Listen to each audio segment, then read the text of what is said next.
Today we have the 2022 Mercedes-Benz GLC.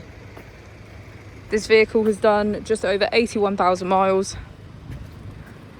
It has an automatic transmission and a diesel fuel type. To the left of our steering wheel, we have voice control as a feature, and on the right we have cruise control, keyless ignition and automatic headlights. On our screen we can access navigation, smartphone integration and radio, media, ambient lighting, information, apps, Mercedes store and settings. If we put the vehicle into reverse, we can see that it comes with a 360 camera with parking sensors. Just below we have our AC with heated seats on either side.